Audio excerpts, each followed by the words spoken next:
Hey guys, welcome to my channel and welcome to my kitchen. Today I'll be doing what all things I ate in a week, and I tried a lot of recipes since I have a lot of time now. So let's just check all the recipes.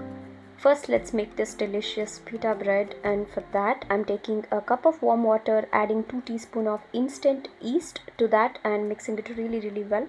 Then I'm taking 1 teaspoon of honey. You can take any type of honey you have, and mixing it really well till a cloudy liquid forms and no lumps are there.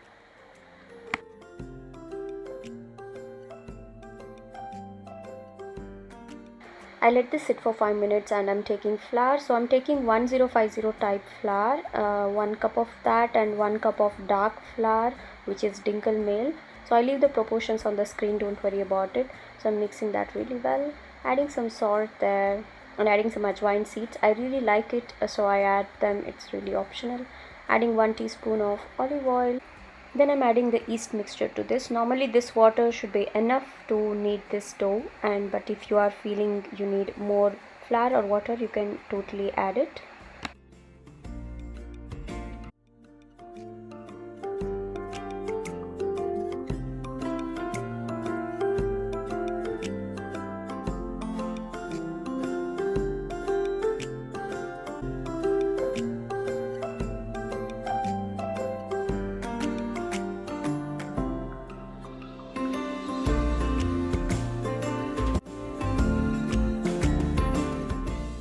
After I reach the desired consistency, I'm trying to just roll them into small balls and try to flatten it with a rolling pin there. Normally for the pita bread, you still need to keep the thickness of your bread around ½ inch. So that's what I'm doing. You don't need a lot of effort to make it a flat bread.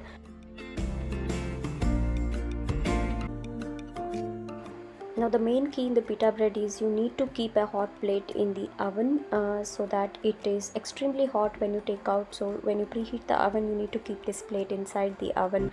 So I have a pizza plate here, so I just kept it in the oven to preheat. So this is what gonna make our pita bread puff and become really nice and soft and fluffy.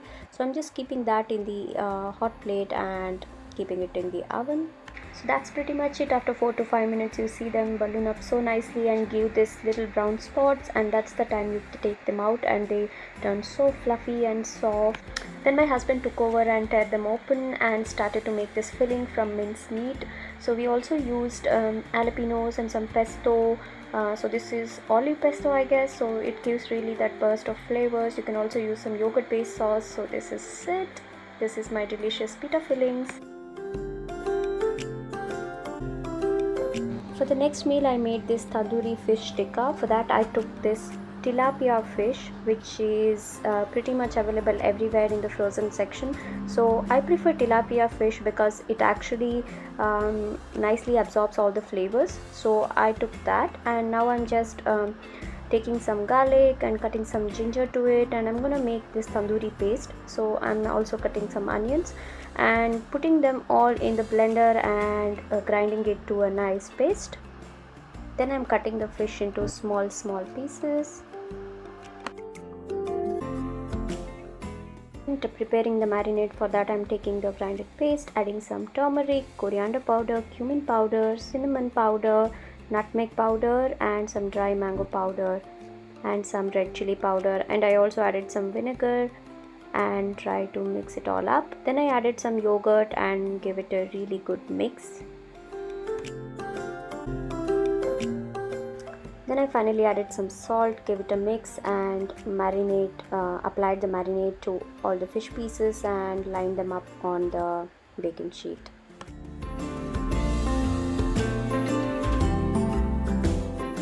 Then I baked this fish for 15 minutes in the middle rack and the rest 15 minutes in the broiler rack or on the grill setting. It looked so delicious, and I ate it with some boiled oats and some Thai curry. It was so delicious.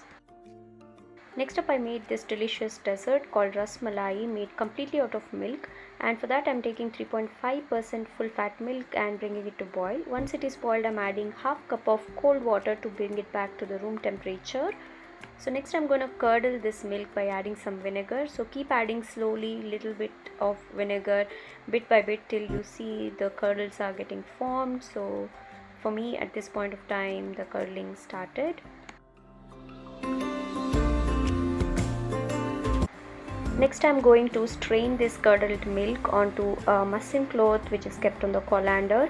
Now the key here is to strain this and squeeze out all the water from the cloth. So this makes our rasmalai to have this thick consistency. So we are going to make balls from this dough. So I'm going to add some cold water and then squeeze all the liquid out in every possible way. And now once that is done, as you can see, it formed a dough kind of consistency. I added some corn flour to it and try to knead it really well.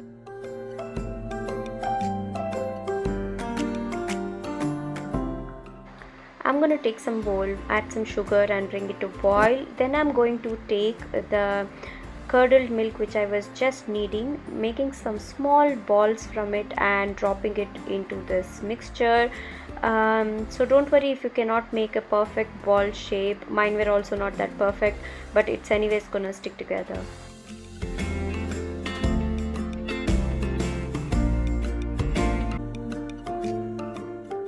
For the last step, I'm taking some low fat milk, and once it comes to boil, I'm gonna add 2 teaspoons of brown sugar and some cardamom powder and nicely keep on stirring it, because this should actually reduce into half.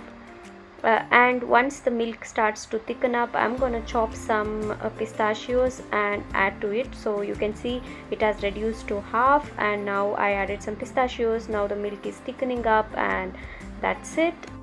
After that, I took the balls which were boiling in the sugar water and put it to this milk, and that's it. I prefer having this chilled in the fridge, but you can also have it hot.